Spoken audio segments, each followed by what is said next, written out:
누가복음 7장에는 예수님을 자기 집으로 초청한 바리새인 시몬의 이야기가 나옵니다. 시몬이 예수님을 존경해서 자기 집에 모신 것은 아니고 예수님이 어떤 존재인지 좀 알고 싶기도 했고 예수님을 이용해서 자기가 유명해지고 싶은 그런 정말 얄팍한 장난, 그런 마음 때문에 예수님을 자기 집으로 초대를 하지요. 그래서 예수님을 손님이 아니라 투명 인간처럼 취급을 합니다. 옛날 유대인들은 맨발로 다녔죠. 아니면 샌들을 신었죠. 당연히 발은 흙먼지로 뒤덮였고, 그러면 집주인은 의당 손님이 들어오면 손과 발을 씻을 수 있도록 물을 제공을 해야 됩니다. 그 집에 하인이 있으면 하인을 시켜서 손과 발을 닦는 것이 당연한 겁니다. 또 뜨거워진 머리를 식힐 수 있도록 감람유를 붓습니다. 물론 비싼 건 아니고 그렇게 흔하게 머리에 감람유를 부어야 되니까 값이 싼 것이어야 되겠죠.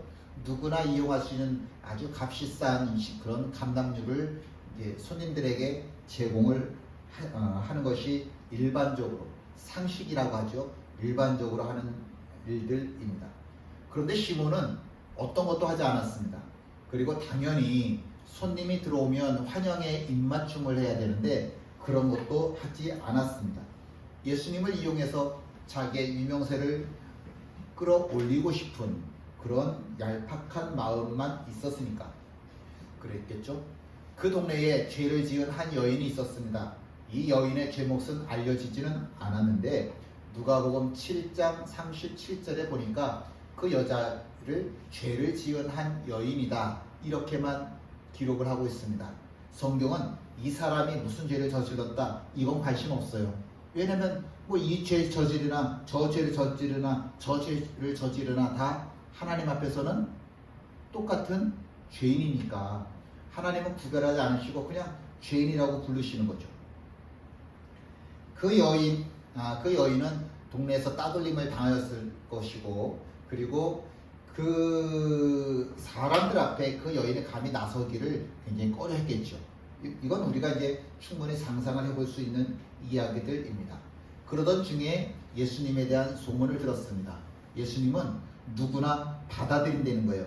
누구나 받아들여? 그러면 나도 예수님께서 받아주시겠지 라고 하는 용기가 생기는 거죠. 사람들의 시선을 무시할 수 있는 용기.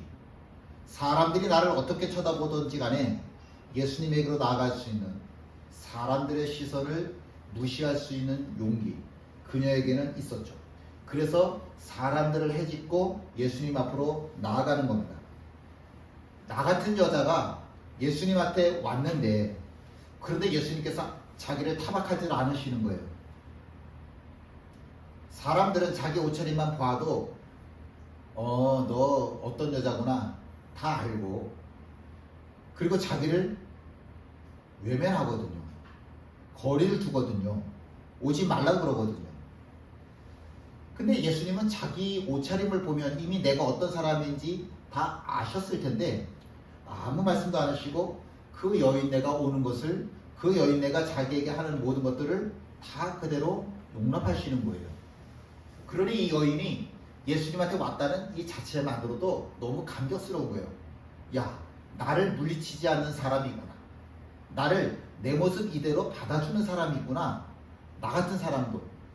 너무 좋아서 예수님 발 앞에 무릎을 꿇지요. 얼마나 눈물이 많이 나든지 자기의 눈물로 예수님의 더러워진 발을 닦아낼 수 있을 만큼 그렇게 눈물이 많이 났나 봐요. 한참을 그렇게 울고 나서 그리고 자기가 가지고 온 향유를 예수님의 발에다 부어드렸습니다. 보통은 사람이 오면, 손님이 오면 제일 값싼 감람유를 이렇게 붓는 게 원칙인데 이 여자는 자기의 전 재산이라고 할 수 있는 향유를 예수님에게 다 부었습니다. 이 행위를 시몬, 이 집주인 시몬이 이렇게 멀리서 바라보고 있는 겁니다. 너 예수 잘 걸렸어. 모든 사람이 모든 사람이 다 거부하고 멀리하는, 오지 못하도록 막아야만 하는 저 여자를 너는 그냥 오도록 했고, 그 여자가 너의 몸을 만지게 했어. 너는 사람들이 알고 있는 그런 메시아 구원자가 아니라 넌 그냥 죄인이야. 넌 사기꾼이야. 넌 거짓말쟁이야. 근데 시몬은 속으로 이런 생각을 하고 있는 거죠. 왜냐하면 그 당시 바리새인들은 가장 중요한 덕목을 거룩이라고 하는 것으로 삼았거든요. 거룩이라고 하는 건 분리라고 하는 뜻이라고 그랬죠. 하늘과 땅, 죄, 의, 정의, 이런 식으로 분리하는 거예요. 나는 거룩하니까 너는 죄인이야. 우리나라 사람들은 하나님 택하신 백성들이고, 그러니까 너희 백성들은 하나님이 버리신 사람들이야. 이게 이스라엘 사람들이 가지고 있는, 유대인들이 가지고 있는 가장 큰 덕목이거든요. 그런데 예수님은 더러운 이 죄인을, 여자를 멀리하지 않으시고 가까이 오게 하셔서 당신 스스로가 죄가 되시는 거예요. 나 스스로가 거룩한 게 아니라 나도 너처럼 그냥 죄덩어리가 될게.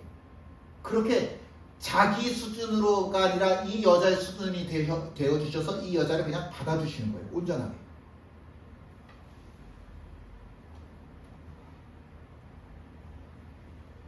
예수님께서 시몬이 어떤 생각을 갖고 있는지 아셨어요. 너 지금 나를 보면서 판단하고 있구나. 너처럼 행동하지 않는다고 해서 나를 보면서 너가 죄인이라고 하고 있구나. 예수님께서 이제 판단을 하시는 거죠. 빚 주는 사람에게 두 사람 빚진 자가 있었습니다. 한 사람은 500데나리온이고 한 사람은 50데나리온입니다. 이렇게 500데나리온, 50데나리온 그러면은 10배 차이기는 해도 500, 50 별로 안 차이 나는 것 같죠? 근데 한 데나리온은 한 남자 한 사람이 하루 종일 일해서 버는 돈입니다. 그러면 지금 한 15만 원이라고 얘기를 해볼까요? 그러면 500데나리온은 7,500만 원이 되는 거고 50데나리온은 750만 원, 맞죠? 7,500만 원, 500데나리온은 7,500만 원이 되는 거고 50데나리온은 750만 원이 되는 거죠. 이렇게 우리 돈으로 환전을 해서 이야기를 해보니까 어마어마하게 큰 차이가 나는 돈인 겁니다. 7,500만 원, 750만 원, 어마어마하죠. 이 사람들이 빚을 갚는다고 애는 쓰는데 이 빚이 갚아지질 않는 거예요. 주인이 이 사람들이 못된 사람들이 아닌 걸 알겠으니까, 갚아도 안 되는 걸 아니까, 그래? 그럼 내가 너희들의 빚을 다 탕감해 줄게. 그리고서는 7,500만 원 빚을 탕감해 주고 750만 원 되는 돈을 탕감을 해 줬습니다. 예수님이 물어보셨어요. 이 두 사람 중에 누가 더 주인에게 빚을 탕감해 준 이 주인에게 감사하다고 이야기를 하겠느냐? 삼척동자도 다 아는 이야기죠. 왜 이렇게 뻔한 질문을 예수님께서 하셨을까? 예수님께서 말씀하십니다. 한번 성경을 들어보시죠. 이 여자를 보느냐? 내가 네 집에 들어올 때 너는 내게 발 씻을 물도 주지 아니하였으되 이 여자는 눈물로 내 발을 적시고 그 머리털로 닦았으며 너는 내게 입 맞추지 아니하였으되 그는 내가 들어올 때로부터 내 발에 입 맞추기를 그치지 아니하였으며 너는 내 머리에 감람유도 붓지 아니하였으되 그는 향유를 내 발에 부었느니라. 이러므로 내가 네게 말하노니 그의 많은 죄가 사하여졌도다. 이는 그의 사랑함이 많으니라. 사함을 받은 일이 적은 자는 적게 사랑하느니라. 예수님이 말씀하시고 싶은 건 이 대목입니다. 사함을 받은 일이 적은 자는 적게 사랑한다. 용서함을 많이 받은 사람은 하나님을 더 많이 사랑하고 용서함을 적게 받은 사람은 하나님을 덜 사랑한다. 하나님을 안 사랑한다. 그 얘기예요. 스스로를 의롭다라고 생각하는 사람들을 향한 말씀이십니다. 시몬은 예수님을 손님으로 모셨는데 그냥 손님으로 모시기만 했지 손님이 받아야 할 마땅한 대접은 전혀 안 했어요. 전혀 안 했습니다. 왜냐하면 시몬이라고 하는 이 사람에게 예수님은 필요한 존재가 아니에요. 내가 너를 왜 필요해? 난 이미 의인인데. 내가 이미 의인인데 내가 너를 왜 필요로 해? 난 너 사랑하지도 않고 난 너가 필요하지도 않아. 그게 시몬의 마음입니다. 그런데 왜 자기 집에 모셔요? 이 예수를 이용해서 내가 좀 유명해지고 싶으니까, 예수님을 이용하고 싶으니까 예수님을 만났을 뿐이지 그 이상도 그 이하도 아무런 이유가 없었죠. 근데 죄가 많은 여인은 달랐어요. 여인은 누군가가 자기의 모습 그대로 받아주는 사람이 필요했어요. 여인은 내가 이렇게 큰 죄가 있는데도 불구하고 나를 받아줄 사람이 필요했어요. 사람들은 자기가 어떤 사람인지 아는 순간에 멀리하고 따돌리고 관계를 다 끊어버렸거든요. 나도 이렇게 살고 싶지 않은데 이렇게 살 수밖에 없는 내 자신이 너무 싫었어요. 그러면서도 이 모습으로 살고 억지로 이 모습으로 살고 있는데, 그런데 내 모습 이대로 예수님께서 받아주시더라고요. 복음이더라고요. 구원이더라고요. 내가 은혜 받고 보니까 세상에 나보다 더 큰 은혜 받은 사람이 또 있을까 싶더라고요. 내 전 재산이 다 드려도 예수님한테는 하나도 안 아깝더라고요. 그래서 기어서라도 예수님한테 가고 싶은 거예요. 사람들이 자기를 어떻게 바라보든지 간에 그 사람들 사이를 뚫고 지나가서 예수님 발 앞에 좀 무릎 꿇고 싶은 거예요. 내가 왜 자존심 없이 예수님 발 앞에 무릎 꿇어? 내가 예수님의 종이야? 아니요. 그저 나를 받아주신 예수님의 은혜가 너무 귀하니까 예수님 발 앞에 무릎 꿇게 되더라고요. 근데 예수님 발 앞에 무릎만 꿇는 게 아니라 예수님 발 앞에 있는데 그냥 눈물이 그렇게 나는 거예요. 눈물이 계속 나는 거예요. 예수님의 모든 것이 은혜고 예수님의 모든 것이 감사이더라고요. 세상 사람들 눈에는 시몬이 참 거룩한 사람으로 보여요. 이 사람 우리가 알고 있는 죄 절대로 저지르지 않으니까, 우리보다 더 행실을 보면 거룩하니까, 이런 사람을 거룩하다고 하지 누가 거룩하다고 이야기할 수 있겠어요? 세상 사람들 눈으로 보면 이 여인 너무 죄가 많아요. 너무 더러워요.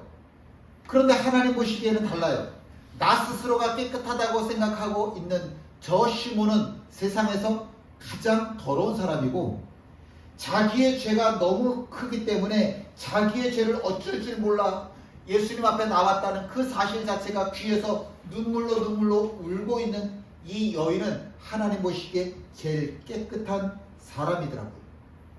예수님을 필요로 하는 사람이 의인입니다. 예수님의 십자가가 나에게 정말 꼭 필요하다고 고백하는 사람이 의인이에요.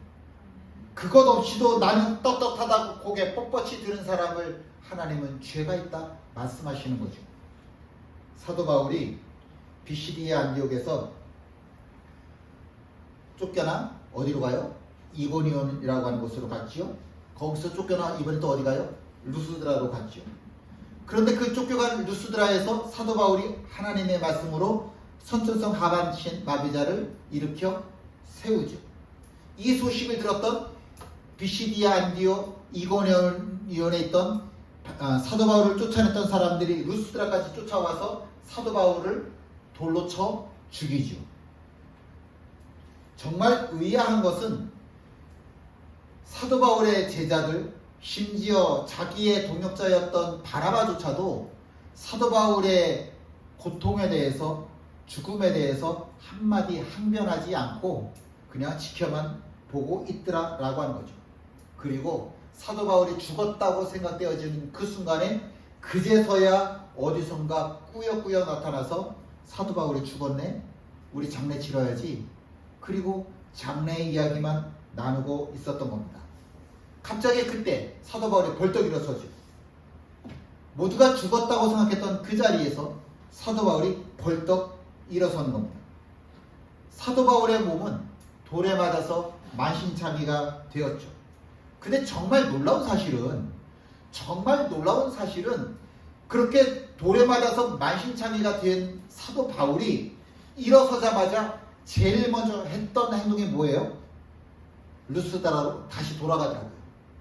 자기를 돌로 때려 죽인 그 사람들이 있는 루스드라로 다시 되돌아가더라고요. 사람의 기본 심리라고 하는 건 나를 때려 죽이려고 했던 사람이 있으면 멀리 도망치고 싶잖아요.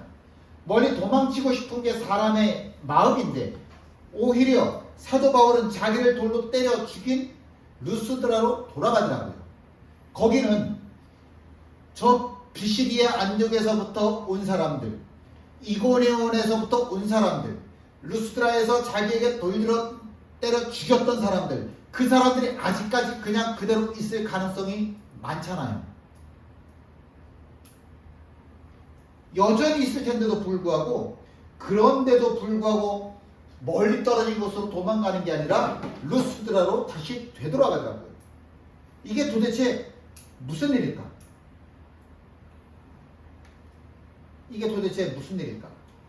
어떻게 보면 좀 무모하다 싶은 거죠. 왜 꼭 루스드라로 다시 되돌아가? 너 죽이려고 그랬잖아. 너 죽이려고 한 사람들이 우글우글대고 있는 그 루스드라로 너가 왜 다시 돌아가야 되는데? 우리는 그렇게 사도 바울에게 물어볼 수 있을 겁니다. 이유는 간단합니다.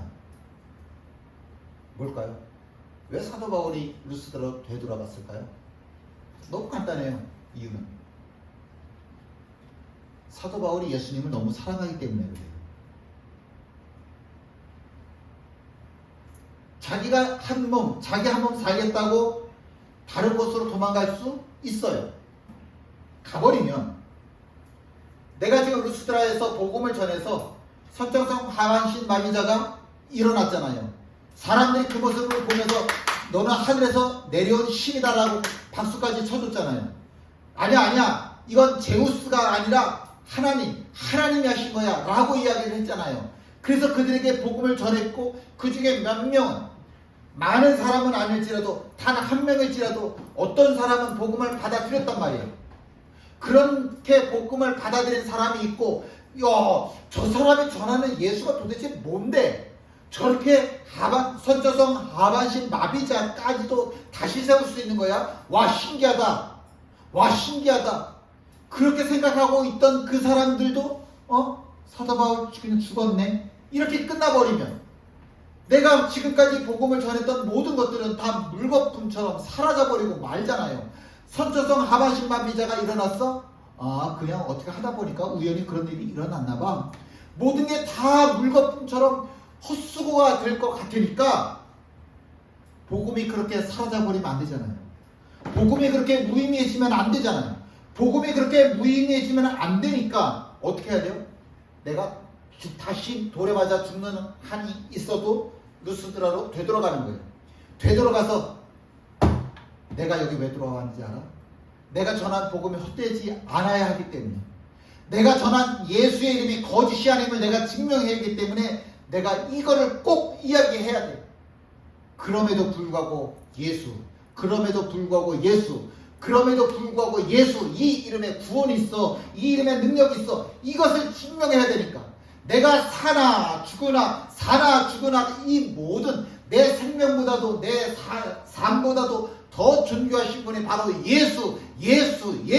그래서 내가 다시 너희들에게 돌아와서 내가 복음을 전하는 거야 라고 이 귀한 하나님의 말씀을 전해야 되니까 차마 다른 곳으로 갈 수가 없더라고요.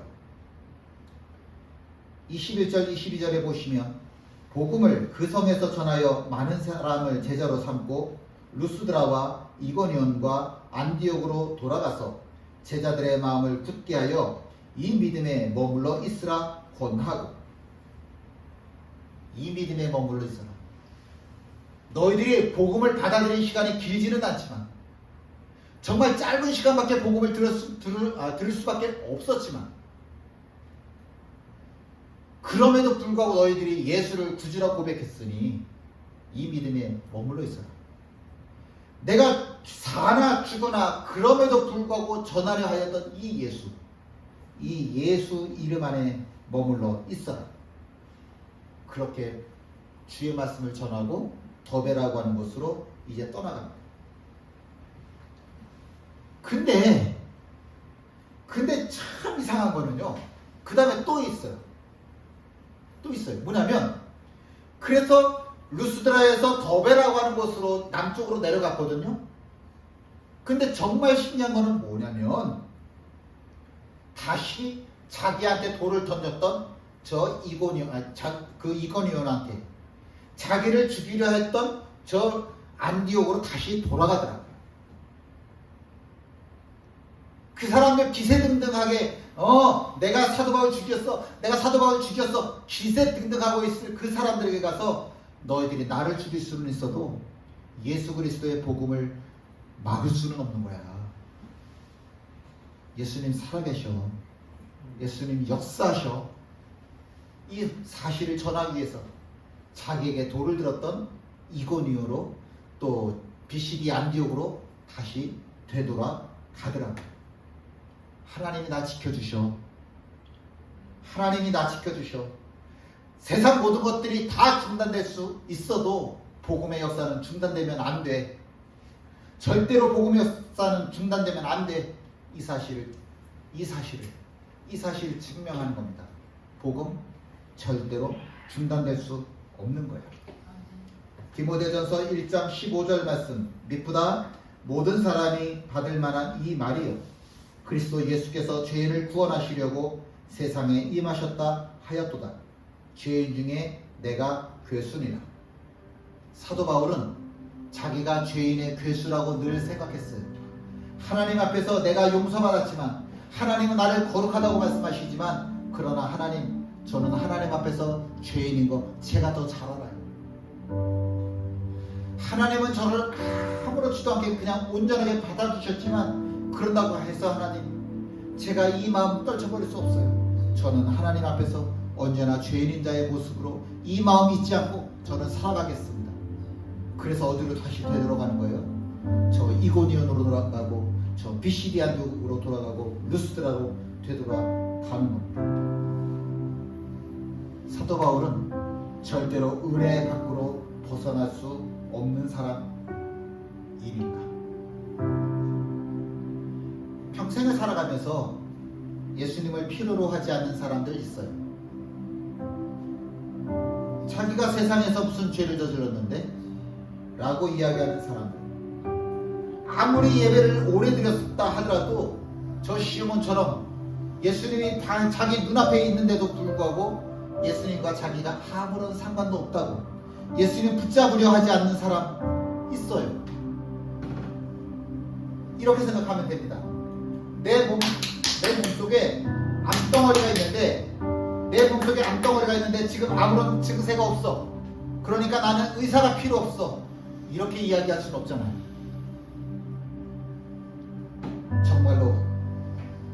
정말로 자기가 건강하다고 생각하는 사람처럼 의사를 무시하는 그런 바보가 어디 있겠습니까? 나는 예수 없이는 살 수 없는 사람입니다. 나에게는 예수가 필요합니다. 나를 구원하시고 절대로 내가 그 은혜 밖으로 벗어날 수 없는 그 예수, 내가 사모하는 예수 그리스도이십니다. 나에게는 예수님이 필요합니다. 함께 일어나 찬양하십니다.